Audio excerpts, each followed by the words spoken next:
Beauty. Let's swing into some cricket. I did mention some quirky Ford Trophy stats. I want to chuck this out there. Two batters, two players, two cricketers have over 300 runs in the Ford Trophy right now. Both of them have strike rates over 120. No surprises who's first.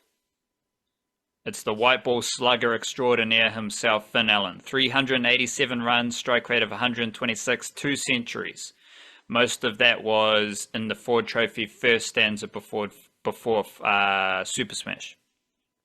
Second, though, is Brett Hampton. Brett Hampton, 314 runs, strike rate of 121. And Brett Hampton, he had a century in the last round of Ford Trophy for Northern Districts. Logan Van Beek also had a century. So Logan Van Beek's got 191 runs at a strike rate of 122. Logan Van Beek is 7th for runs. So let me say 8 batters have scored 190 runs or more.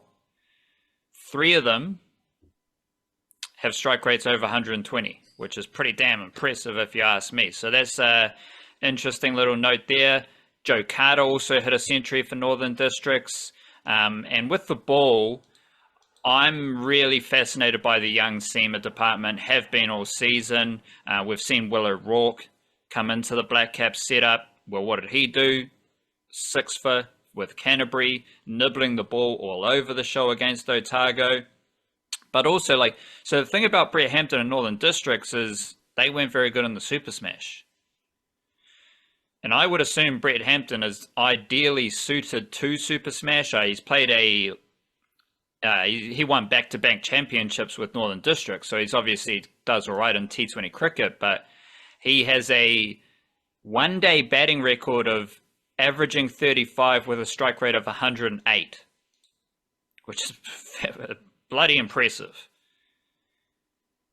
And he showed that straight away in the return to Ford Trophy, but the Northern District's one-day stuff is enhanced by having Christian Clark and Matt Fisher, who are fantastic one-day bowlers. Christian Clark, he's got a one-day average of 19. Matt Fisher has a one-day average of 21. Neither of them were very good in the Super Smash either, like Brett Hampton, like Joe Carter. But now they come into Ford Trophy, they're straight onto it.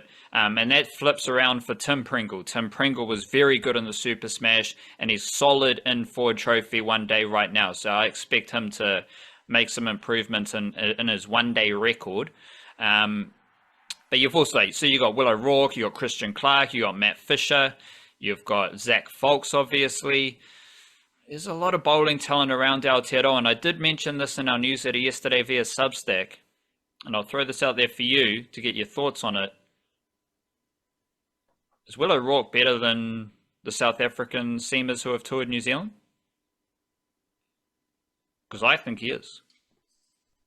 In these conditions, after they gave up 500 runs in the first innings, yeah. Well, who cares about conditions? They're all true. Like, respect to them. I think they're all good, and they did pretty well in that first test. Will O'Rourke's 2 meters tall, but apparently he bowls 140 Ks and he nibbles the ball all over the show. None of the South African seamers showed any of that in the first test. So, regardless of conditions, like, who cares about conditions? Will O'Rourke is better than them, and I'd go as far as putting, like, you can put a lot of second string Blackcap seamers up against those South African seamers and it'll be a very interesting yarn. Like Jacob Duffy, is he better than those South African seamers? I think so. I did like, respectfully to the South African dudes, a lot of good line and length stuff, and from what we saw there, like, they were definitely hard to get away. I think you saw even even Williamson and Ravindra scoring big runs had trouble getting, scoring them at a quick strike rate. So respectfully, there's that element, but it did feel like there wasn't a crazy amount of variety on show there necessarily. Like that kind of X Factor stuff. There wasn't a lot of that. which is kind of the defining aspect of what we talk about with a lot of those Kiwi seamers, isn't it? Like the dudes emerging, is they do, everyone does something unique and special compared to everyone else, and uniqueness and specialness wasn't necessarily what we saw from that South African lineup, even though like accuracy and controlling the controllable type stuff was very good. That that different element of this, I don't know what it is in the water here, but maybe it's just the shadow of Mount Maunganui. But the we're developing these very talented seam bowlers who seem to do something unique each, and that's pretty cool. Like this seems like a good way to be going about things. I think I've introduced that idea, so I would definitely agree. Yeah. Like these young seamers, like what does Zach Folks do? Swings the ball both ways, fantastic change-ups. What does Matt Fisher do? He probably bowls faster than some of those South African seamers touring New Zealand right now. Christian Clark seems to have a bit more.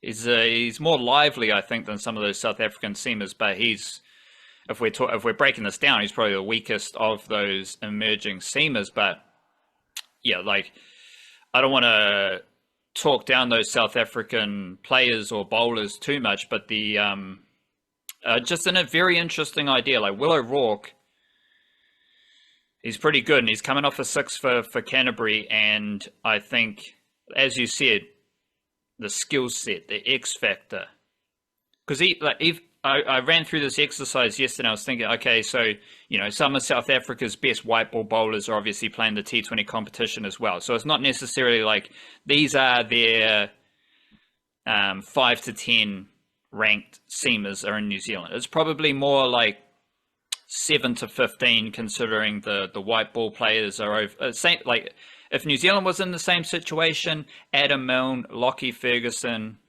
Ish Sodhi, like they're not playing in the Test series; they're playing T20s, right? So it's the same thing. Like I don't think these South African seamers are their next up Test seamers, because those seamers are probably playing the T20 competition. But then it's like, okay, the second tier Blackcaps team, they need a bit of pace. Well, Ben says, okay, second tier Blackcaps seamers team, they need some, who's just the pure best bowler you've got coming up? Will O'Rourke. Okay, we need someone just to hit a line and length. Look, we got Christian Clark. You want a bit of zip? Well, if Ben Sears is unavailable, we've got Matt Fisher.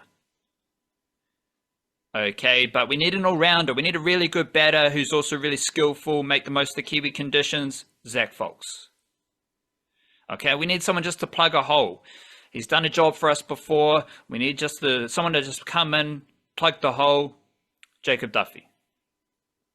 Like, these stocks are full, and they're full with very skillful, talented young seam bowlers, and the Ford Trophy continues today. Auckland versus Canterbury in Auckland, Otago versus Central in Dunedin, Wellington versus Northern Districts in Wellington. Before we talk some more about Blackcaps cricket, I do want to just highlight some HBJ Shield antics. We had hundreds from Jess McFadden and Brooke Halliday. They scored centuries for their respective teams. Wellington had 2 wins. Auckland had 2 wins. Otago had 2 wins over the weekend. McFadden, good runs from her after a disappointing, like low-key Super Smash campaign. She is the leading run scorer right now in HBJ Shield, and I've said it a few times this summer, I think she's the best wicketkeeper in New Zealand. So if she's the best wicketkeeper in New Zealand and she's the leading run scorer in HBJ Shield, why isn't she in the White Ferns? Brooke Halliday hasn't played a whole lot of cricket this season.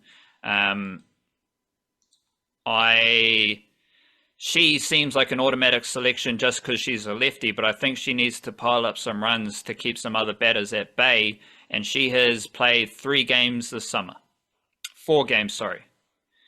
And she had scores of 20, 15, 13 in the Super Smash before a 108 in the HBJ Shield. I'm also loving the strike rates of Jess Kerr. She had the highest Super Smash strike rate for batters with over 50 runs, and I think she's second for Leah Tahuhu. No, she's got a higher batting strike rate. She's only played the one game and scored 35 runs, so there's no minimum runs here, but she's got a strike rate of 134. Leah Tahuhu is at 118. Leah Tahuhu does have 100 runs, though. And Jess Kerr, like, this is something that we can touch on in the Blackcaps bit, but the whole time Rachin Ravindra and Kane Williamson were batting, you're like, well, Daryl Mitchell's coming in. Glenn Phillips is coming in. Tommy Blundell might come in. Mitchell Santner might come in. These dudes can hit a ball. And that's what I'm looking for with the White Ferns and in women's cricket. Who are the lower order players who can play aggressive cricket, hit boundaries, and help the team out? And I think that is something that the White Ferns have lacked in recent years. It was all about Leah Tahuhu. And that's a lot of, like, you can stretch it out for the Blackcaps because you got Matt Henry, you got Kyle Jamieson, you got Tim Southey. So there's an endless supply of hitters down the order or aggressive stroke players. For the White Ferns, it was all Leah Tahuhu.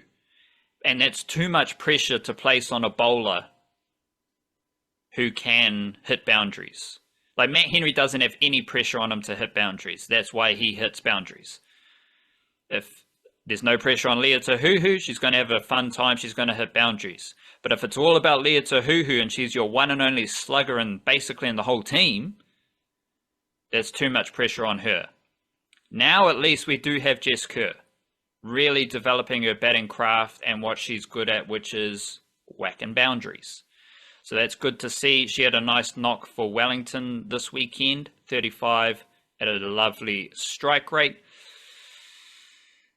We've got Francis Mackay and Lee Kasprick, top 10 for runs, top 10 for wickets. Seems pretty solid. Two best bowlers in the Super Smash, Emma Black and Eden Carson. Both from Otago, both fantastic bowlers. And of course, Marama Downs is someone to watch out for. She was awesome in the Super Smash and she came back into HBJ Shield with 3 wickets for Northern Districts in one of their losses against Otago over the weekend. She just bowls on the stumps. You're probably not going to score many runs off her. And if you don't hit the ball, you're out. Because you're getting LBW or you're being bowled. So Marama Downs is in a good bit of form. And of course, got to highlight Zara Jetley. She's always taken wickets. I think she is one of the most underrated cricketers in New Zealand. Really good fielder, really good off spinner. She's won multiple Super Smash championships with the Wellington Blaze, and she is now 5th for wickets in HBJ Shield. I think she's been really good in T20 cricket, not quite as good in one-day cricket, but she's having a fantastic season so far this season. I'll be writing about HBJ Shield for our website, touching on and expanding on many of those notes. But let's dive into some Blackcaps here. Obviously, this test is ongoing. For anyone who's been under a rock, Kane Williamson hit a century. Rachin Ravindra hit a double century. Blackcaps put up 511. And then prior to day 3, the Blackcaps have South Africa 80 for 4. Jamieson, couple of wickets. Santner, wicket. Matt Henry, a wicket. Who was the best bowler for South Africa?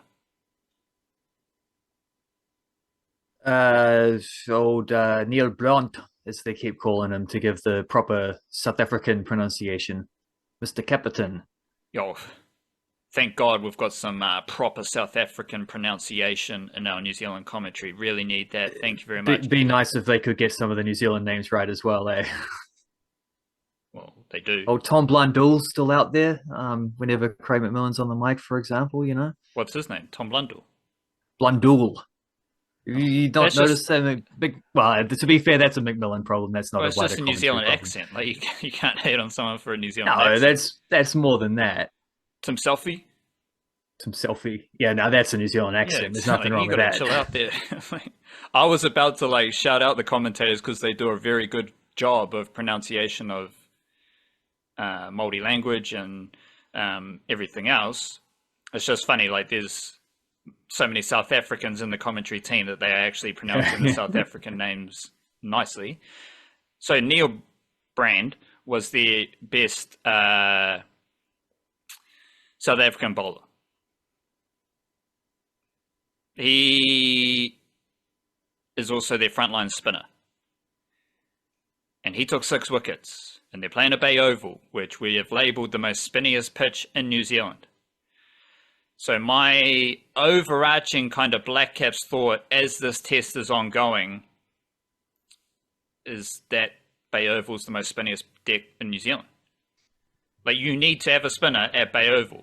And I think this is where South Africa might have missed a little trick because they didn't select Dane Pete. Whereas the Blackcaps selected Mitchell Santner, Glenn Phillips, and Rachin Ravindra. And if you go back in the 4 tests prior to this test at Bay Oval, the Blackcaps won with Mitchell Santner playing the 2 tests against England, then Pakistan. The test they lost at Bay Oval, they went with Rachin Ravindra and Michael Bracewell. And in those 2 tests, Bangladesh, they had Mehdi Hassan Miraz as their frontline spinner. They also had 2 part-time spinners, Mominul Haq and Shanto. England came to New Zealand and played at Bay Oval. They had a frontline spinner in Jack Leach and Joe Root. Blackcaps lost using part-time spinners. Touring teams won, having a frontline spinner and a part-time spinner.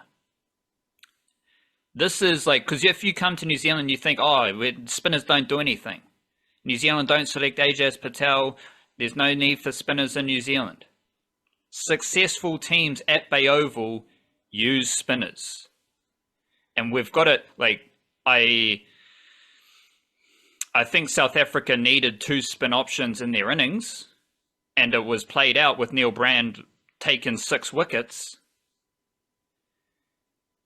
So I think I'm establishing a firm trend for Test cricket at Bay Oval where you at least need a frontline spinner and you need a part-time spinner, at least one other part-time spinner. Now again, I'm building out the best Blackcaps team because I look at this Blackcaps playing 11 and I think it's pretty damn strong. Like, if our top 5 is Tom Latham, out of form, Devon Conway, out of form, Kane Williamson, Rachin Ravindra and Daryl Mitchell, that's fantastic. And then you're like, okay, well, we got Tom Blundell, Phillips, Santner, Jamison, Henry, and Southey. That's a fantastic team. We got 3 great seamers. We got 2 spin options. Bit of Daryl Mitchell seam, bit of Rachin Ravindra spin. This is a fantastic Blackcaps playing 11. And it's a fantastic playing 11 because Glenn Phillips is batting 7 and Mitchell Santner's batting 8. So the Blackcaps could have selected Ajaz Patel. They could have selected they could have selected Ishodi. They could select any frontline spinner. But I think the best Blackcaps team right now for a test at Bay Oval, having Phillips and Santner as highly capable batters, everyone knows what Phillips has done. He's averaging 45 in Test cricket right now as a batter, I think. You need that balance. And it's like, okay, you need a spinner at Bay Oval, but it's also Test cricket in New Zealand, so that spinner probably needs to add value elsewhere. This is what we're talking about in the subscriber podcast last week, whether it's batting and or fielding. Because Phillips and Santner are the 2 best fielders in the team, and they are both, like, Santner's got a century at Bay Oval, and Glenn Phillips is the most exciting cricketer in the world. So they add value elsewhere while also offering pretty good spin. And what do you know? Mitchell Santner's already got a wicket in the 2nd innings. Yeah, which normally is something he'd have to wait till the 4th innings you'd expect. But he bowled really nice at the end of day 2. I thought, I don't know, I had the inkling watching him because the worry that I had in my mind, sort of like ticking around, is that we went through this period of Santner being the main spinner, and then they sort of got to a point where they realized they kind of, most grounds in New Zealand, they don't actually need one. And they came around to just picking the 4-seamer thing and not having the spinner. And Mitchell Santner, but he did have a decent spell as the team spinner there for a while, where he just didn't take enough wickets, basically. Like, without the he's got the same bag of tricks as he has in the white ball stuff, but just the run rate pressure means guys take fewer risks, blah blah blah. The worry is that they've come back around full circle to the same thing and we'll go through the same experiment, but then that's assuming that Santner is the same bowler. And I'm watching him last night thinking, like, I'm sure we could go through and notice ways in which maybe his run-ups changed. I'm sure I remember him saying something about how he's adapted how he uses his non-bowling arm for like more, I don't know, pace or rhythm through the crease or something like that. But then also that just makes me think about when you watch pictures of old Dan Vittori, well, old pictures of young Dan Vittori at the start of his career versus at the end. You know, his bowling action changed heaps. I think that's just a normal thing for spinners to do.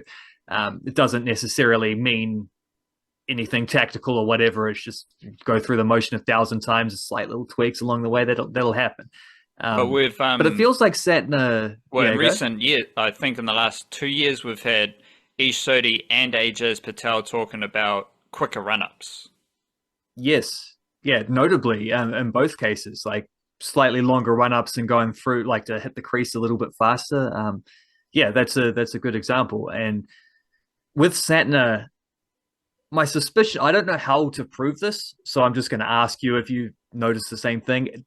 It feels like he turns the ball more than he used to. Is that fair to say? I mean, it might just be the Mount Maunganui wicket is going to give you more turn than anywhere else, anywhere else around here. But I don't know. I got that impression as he was spinning the ball a little bit more than he has done in the past.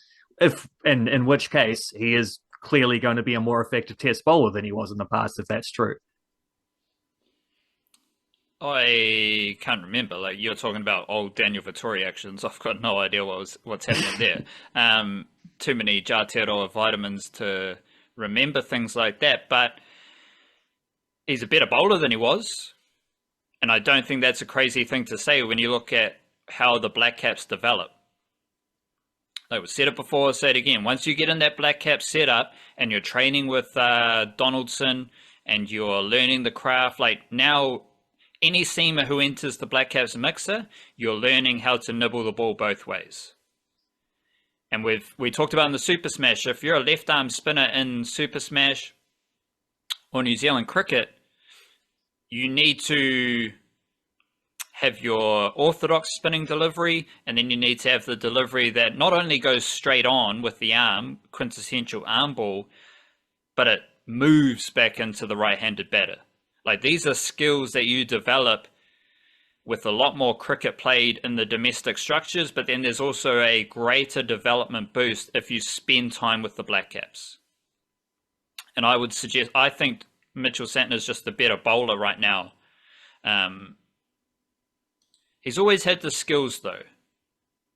Like he's always been able to move the ball both ways, spin and then seaming it in. He's developed variations. I think at one stage he was rocking out the carom ball a lot, if I remember correctly. Like yeah, I remember him trying that. Yeah. To be honest, he bowled out Hamza, and that was pretty lucky. Like it wasn't exactly a rip snorting delivery from Santner. But I think he's just a better bowler than he was. And I don't think that's crazy when you're also thinking, well, Tim Southee's better than he was. This is the best version of Matt Henry we've ever seen. Kyle Jamison's pretty awesome as well, and he's learning different bits and bobs. He's learning how to control his borderline freakish swing. Like he's always had that massive hooping in swinger to the right-hander, but now you're seeing him be able to like straighten deliveries, a bit of variation, the wobble seam, pushing it straight through, and all those type of skills that you learn spending a lot of time around Tim Southee, I'd suggest. So I think Santner's a better bowler than he was, but I've always been pretty high on Santner. And thinking about it a bit deeper, I don't want to go deep into this, like this is a bit of a mangrove hole, but I think the Blackcaps are just better than they were when Mitchell Santner was regular in the test team. I think that's probably true. This team is better. They're sharper because Mitchell Santner wasn't a consistent first 11 player in that glorious World Test Championship cycle. I think he had just fallen out of favor prior to that cycle. Yeah, and so I don't know if it's all these players get better, so I assume Santner's got better, but also I think just the Blackcaps setup is better, and it's a better situation for Mitchell Santner. But it's also Bay Oval. This is the thing. Glenn Phillips is going to turn the ball at Bay Oval. Mitchell Santner is going to turn the ball at Bay Oval. Neil Brand turned the ball at Bay Oval. Like, he went straight through the gate of Santner. And it's like, well, and this is the thing. We talked about it last week on the Subscriber podcast. South Africa, they're playing their warm-up game at Lincoln. They come to the Bay Oval. It's a green deck, and it's like, well, we're gonna have a bowl first. That green tinge is there. That green tinge might stay there for the rest of the test series. Obviously, it will change slightly over the course of 5 days, but it's Bay Oval. It's stinking hot. It's sunny. It's dusty. It's going to spin. So, yeah, you might want to bowl first, but you might also want to select another spinner. Yeah, I mean, to get through the overs as much as anything.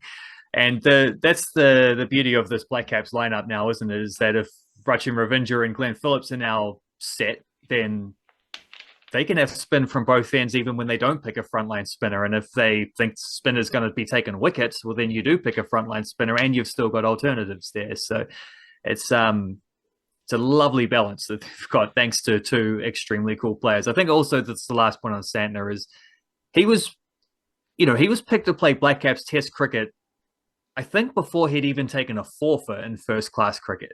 Like, he just didn't have a Plunket Shield record to back that up. He was picked he was picked for the obvious skills that he had and for the success he was already having immediately in white ball cricket.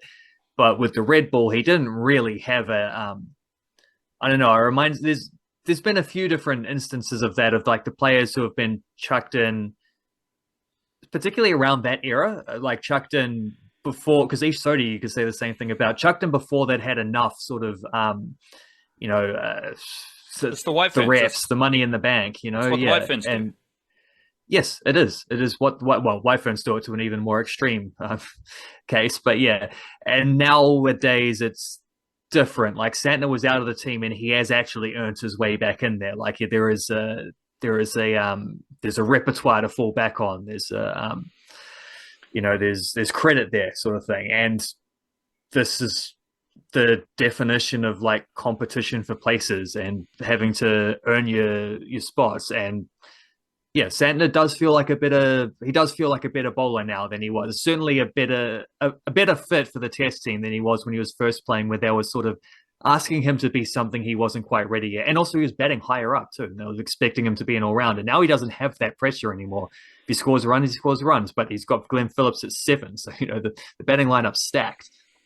There's a lot of chat about a dude who's bowled 5 overs. So 2 dudes scored centuries. Kane Williamson and Rachin Ravindra, double century for Rachin Ravindra. You did a nice bit on Kane Williamson's conversion rate. So I don't know, like Rachin Ravindra, I'm still fascinated by Rachin Ravindra. He's scored domestic runs, hasn't necessarily dominated domestic cricket. He didn't really take his ODI opportunity prior to the World Cup. He's an IPL contracted player with a mediocre T20 record, but he is clearly awesome. Because what he does is he stands up in big moments. World Cup cricket, Rachin Ravindra's the big Donny. First test of the Kiwi summer, 240 runs. So I do want to keep offering that balance. Henry Nicholls balance, Rachin Ravindra balance. And I find Rachin Ravindra's stats, I am fascinated to see if he can maintain this consistency in Test cricket, batting number 4. But he's a dude. And there's a lot of dudes, as we talked about with the young bowlers, in New Zealand cricket. So Rachin Ravindra is really good. But there's a lot of other dudes with similar talent coming through the pipeline. But you are big on Kane Williamson, who's the dudiest dude of them all, and his conversion rate, because what Kane Williamson's done, I'll let you get your conversion rate thing in a second, but like, got to remind folks, he was out for an ACL injury most of last year. And what did he do when he returned? He scored runs in the World Cup. What happened after that? He scored runs in Bangladesh. What happened after that? He scored a century in New Zealand. Like Kane Williamson, and the thing about Kane Williamson, New Zealand don't play a lot of Test cricket. It's how it is. It's all good. But you're going to see a lot of like English players, Australian players, Indian players leading the most wickets, the most runs, which is, it's fine, like cool, shout out to you. But it's not a fair measurement because Kane Williamson plays 4 tests in a home summer. He plays half as many tests as those other players like Joe Root. Kane Williamson's number of tests are nowhere close to that, but he is just as productive. He's only, I think, a couple hundreds behind what Joe Root's got, playing like 50 fewer tests or something, like genuinely insane. The Just quickly on Rachin Ravindra, because I noticed one thing about him, which is that whenever the guys in and around the Blackcap system talk about him, they always talk about, the head on his shoulders kind of thing. I think that's definitely a big part of the Rachin story, and why he steps up in these sort of big occasions is he just has, and to quote an Americanism, an elite mentality kind of thing, And from memory, I think, not from memory, though, from memory of yesterday when they were talking about it, because he got a double hundred in county cricket as well, didn't he? So there's like the Plunkett Shield stuff is probably blighted a little bit just because he's early in his career, so he still hasn't overcome the original stats kind of thing. But more recently, and when he's been given opportunities to step, like they go into county cricket, playing I think like one game for Durham and scoring double hundred straight away. That's similar to what he did at the World Cup. It's like stepping up, not as big of a spotlight, but stepping up when the occasion is right. I also wondered how often he had actually batted together, because there was some nice little kind of wholesome things from him talking about batting with Kane Williamson and getting praise from Kane Williamson. I was wondering how often they'd actually batted together. That was their first ever partnership in Test cricket, and they've never played a T20 together, I don't think, because Ravindra mostly only played last year, and Williamson didn't play any T20 cricket last year. They have batted, I think, 4 times in ODIs, though. 3 of them were sort of small 10-ish run partnerships. One of them was a 180-run partnership in which Williamson scored 95 and Ravindra got 100 against Pakistan at the World Cup at massive strike rates for both of them too. So I think clearly those two are pretty good at batting together. They complement each other quite nicely. What's your Kane Williamson conversion rate stat dump that you had in our newsletter yesterday? Sign up Monday and Friday, thenichecage.substack.com. Stat dump in I guess in summation would be that the last time that Kane Williamson was dismissed in the 50 to 99 range was in February 2020 against India. He got out for 89, I think. And yeah, since then he does have 150 score, but it was a 52 not out, and that was 52 not out in the 4th innings of the World Test Championship final. So, I'm sure he would have gone on to get 100 then, but he ran out of runs and just had to settle for lifting the inaugural mace instead. In that time frame, so in the time that since the last time he was dismissed in the 50 to less than 100 range, I believe he's scored 9 Test centuries. So that's a 90% conversion rate in that span. And the 150 was a not out. It's like, it's genuinely insane stuff. Like he's had, I think I tallied it up, and sort of the 30 something innings that he's had since then is like 8 times he's been dismissed in single figures, 8 times in the sort of 10 to 30 kind of range, none between 50 and 99. And then he's just got a bunch of hundreds on top of that. Like you might get him out early while he's still getting in. And obviously that reflects he's played on some pretty run tough wickets. The Bangladesh tour, no one was scoring runs except for Kane Williamson did score 100 in the first test there. But when he gets in, he goes big these days. Like he's just been constantly chipping away. I thought to look it up, because when he brought up his 50 on the commentary, that I think it was Scotty Stevenson said something about like Williamson brings up his 34th test match international 50 or whatever the number was. And I'm thinking, well, let's hold fire on the numbers there, because he's probably just going to go on and make this 100, and then suddenly he's back to 33 50s again, which lo and behold is exactly what he did, because that's Kane Williamson. He's now at the first opportunity in 2024. He's added 100 in this calendar year, which makes it 12 calendar years in a row in which he scored 100. And I think he's scored a double 100 in the last 5. So that's his goal for the rest of 2024. So he's got to find himself a 200. Brachen Ravindra's already done it. He started his streak, and Kane Williamson's got his one to protect and uphold now. Rightio. We will see what happens in the remainder of this test match, and we'll probably, I think Thursday might be day 5, so it'll be interesting if it goes to day 5. But we will be chatting more Blackcaps versus South Africa Test cricket on our subscriber podcast coming up later in this week.